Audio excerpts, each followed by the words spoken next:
Army, stand up. Come forward. Come on forward. Give them a round of applause.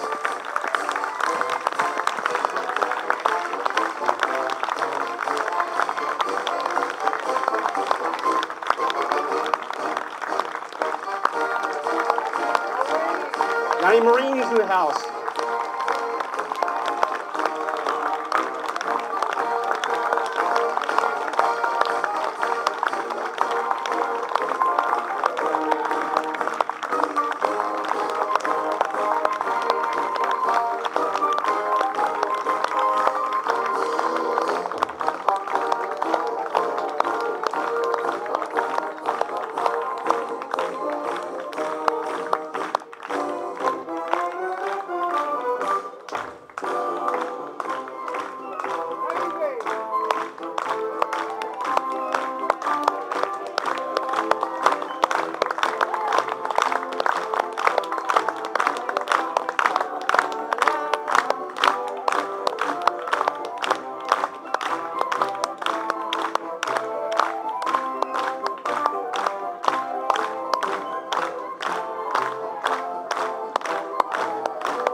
Thank you, gentlemen, for your service.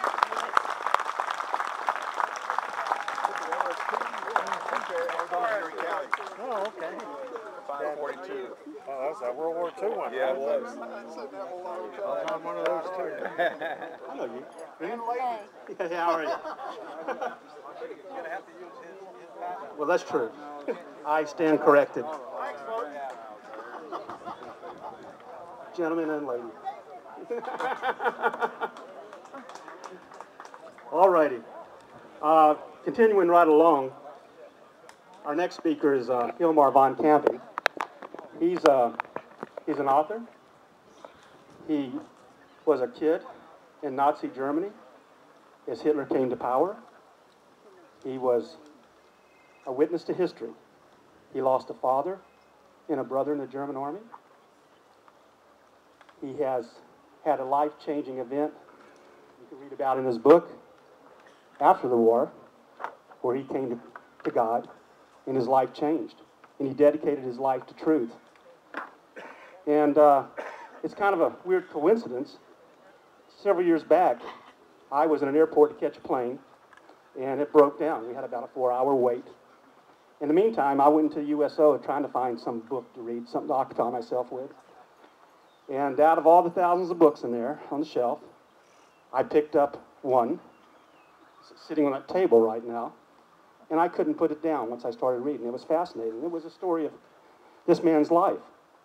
And lo and behold, when we were getting ready for the Tea Party last year, he and I were having lunch. I just met him that day, and he was telling me his story, and I finished it for him.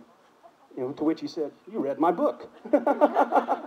So, strange things do happen, and I give you Hilmar von Kampe.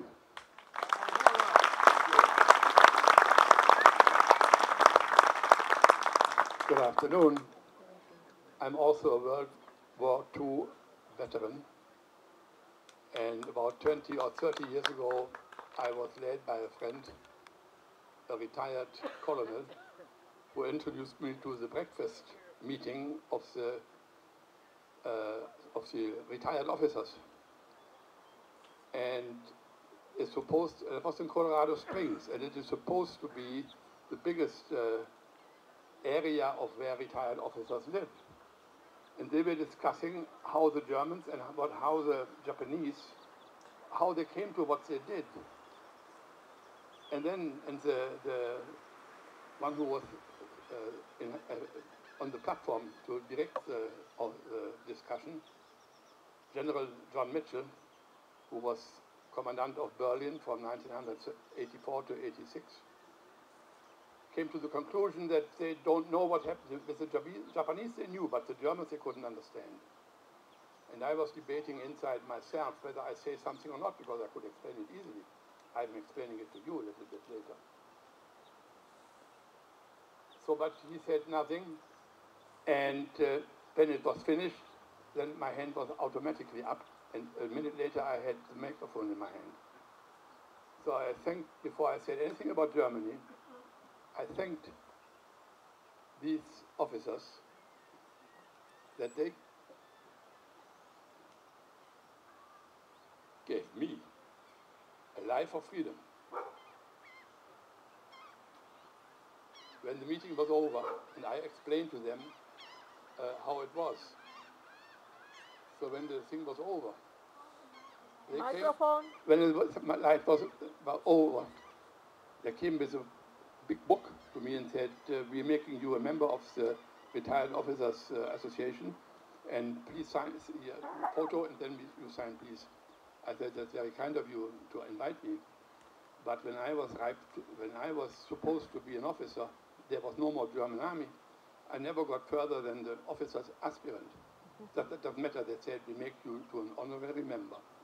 And that's what they did. And I thank them for what they did again. Now, I was also received in Washington, D.C. by the executive director of the Holocaust Memorial Center. I asked him for forgiveness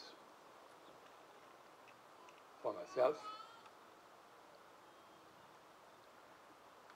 and for my nation. That was Germany at the time. He was very moved, as much as I'm always moved when I come to these kind of things. Now then I told him, I said, if you look at the Holocaust and of the atrocities which were committed by the Nazis, I had never any part in it. But it was my country, and it was my government. So I told him that most people look in the wrong direction. If you look at the criminals, all you can get hold of are being put into the justice for whatever they have done. But the main force in making Hitler possible were the bystanders. Das ist bestimmt mein Herr. What did you say? Bestimmt. Ah, thank you. So it's the people who do not stand up for truth, who do not stand up for right and wrong, which comes from the Bible. They, and I was part of that, are responsible for that cheap types like Hitler or like Obama are come into power.